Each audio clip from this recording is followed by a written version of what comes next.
I know it. I know it.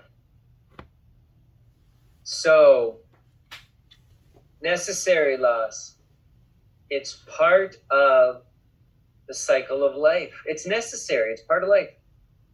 It may be anticipated, but it's still intensely felt. Like maybe it's necessary to break up with your boyfriend. Right? Don't get you started, I know. Maybe it's part of growing up. Besides, he's kind of a jerk, right? You know it. You gotta listen to your head sometimes, not your heart. All right? To heart. So, necessary loss, part of the life cycle. Actual loss, any loss of a valued person or an item, or maybe a cherished possession. Perceived loss, any loss defined by a patient or client that's not obvious to others. Maybe you've got a 4.0 going into mental health, and then you don't keep it.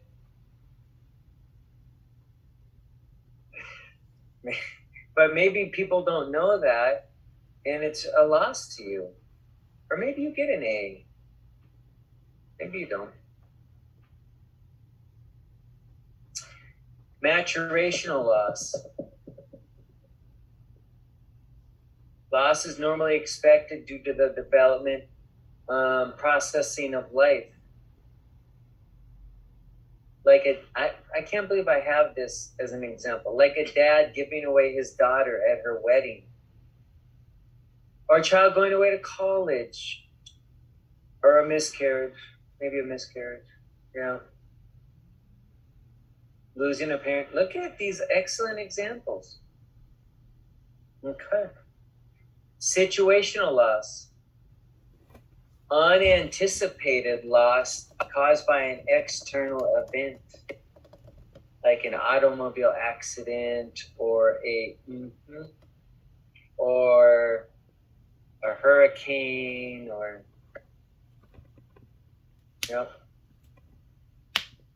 and some of them could possibly be more than one. COVID death, right? Okay, and you thought that was the only new slide, didn't you? Theories of grief. All right, hang in there. Come on, heart. So, come on. I give it to you so straight so much of the time. Okay, Kubler-Ross. DABDA, just like Sony told us earlier. DABDA. Denial, anger, bargaining, depression, acceptance. All right, any questions? We're moving on. Okay, a little bit more.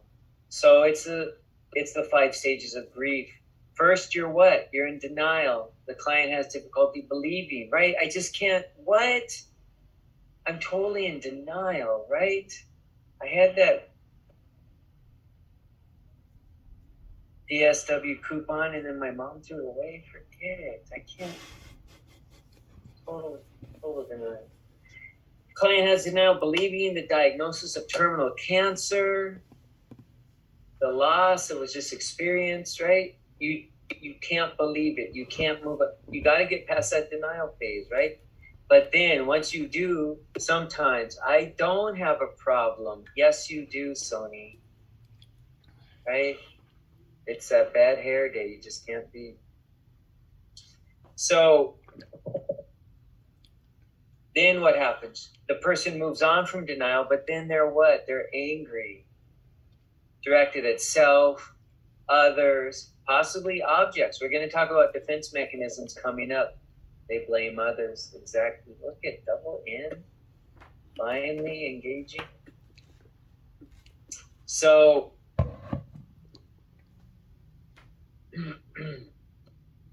and then once you get past the bargaining, the anger phase, then it's bargaining. Sometimes you're bargaining with God, right? If you just allow me to, I promise I'll never. Oh, I keep talking. Okay. And then what's next? Depression. Then depression set in. The client mourns, directly confronts the feelings related to the loss, right? They've moved on. They're past the bargaining. I'll never drink. Just take away this hangover. See, some people have experienced it. Real life examples. And then finally they move to acceptance. Gil's like, I don't know what. I just got to live with it.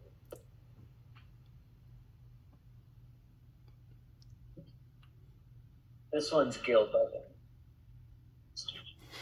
the way. Okay. No more wine, acceptance. There it is. Okay. So, all right, I'm gonna hide this from you. Ready for my quiz? Ready, Jojo? Here we go. All right. It's coming, Jojo. You gotta participate.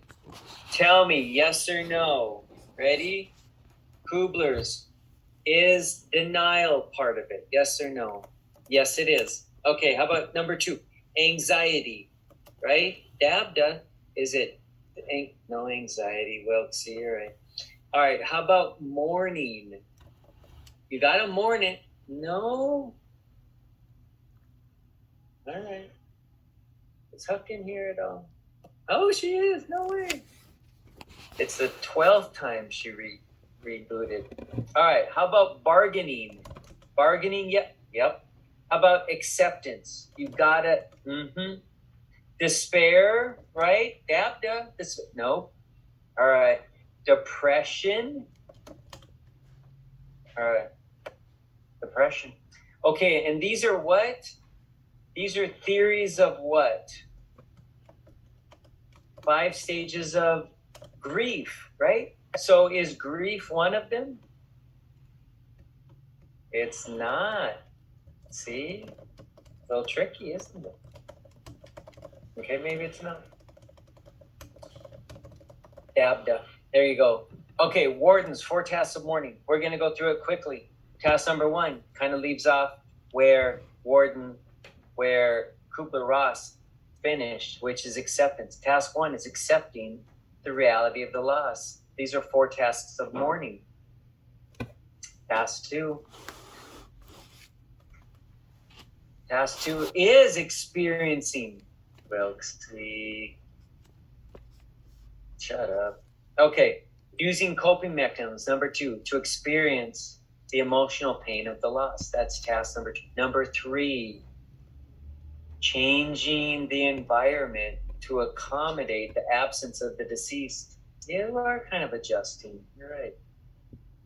So an example would be maybe somebody loses their spouse to cancer. They decide to sell the home. Getting a haircut after.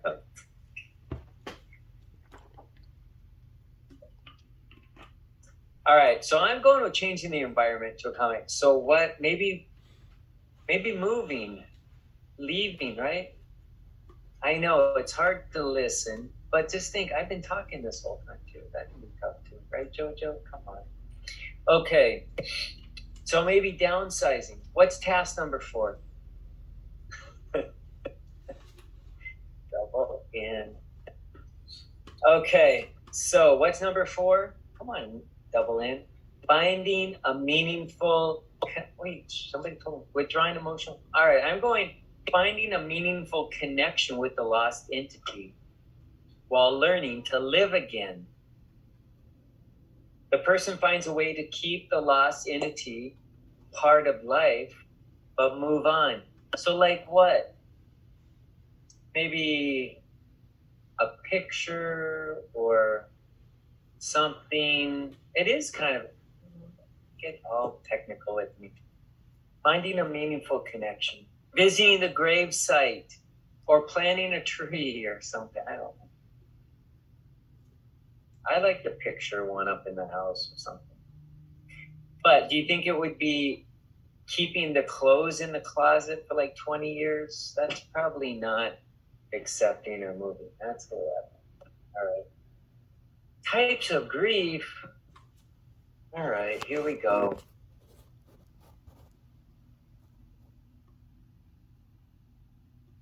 No doubts. Okay, types of grief. Normal grief, also known as what? There are more dogs in this thing. I think that Winnie needs a bone. He needs a steak. Put some meat on those bones. Okay. Love dogs. I've got a cat. All right. Anyway, we're moving on. Normal grief. Uncomplicated grief. Normal feelings, reactions, behaviors to a loss. Should be, what's that tipping point? Probably within 6 months. Acceptance within 6 months of a loss. Anticipatory grief implies letting go before the loss. So if you maybe, somebody has terminal cancer and it's going to be like a year,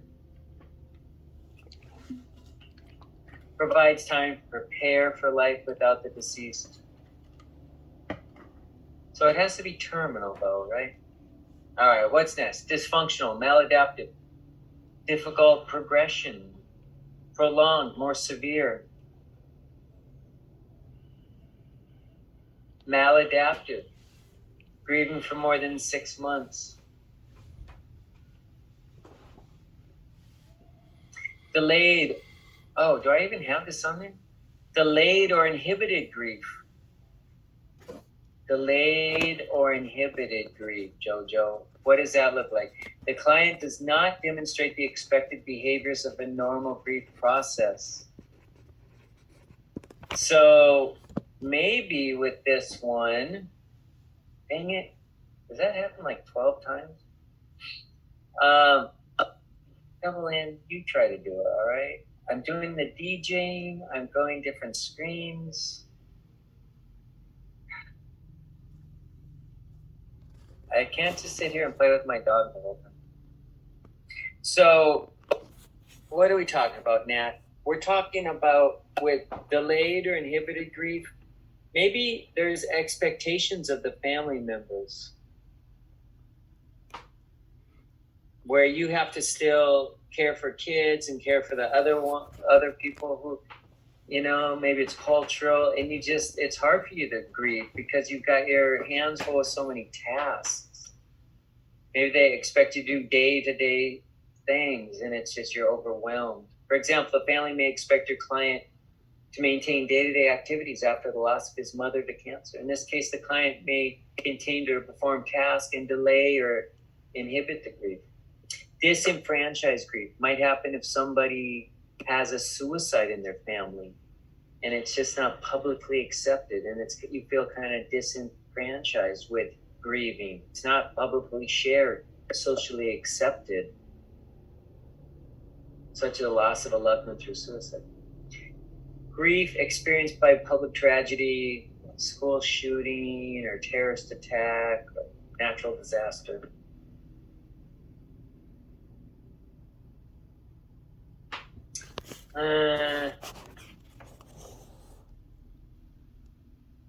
Basically, palliative care, you're trying to find a cure, you're trying to tailor your needs to the family, to the person. It's usually done in the hospital, specialized medical care. A lot of times it's the team approach.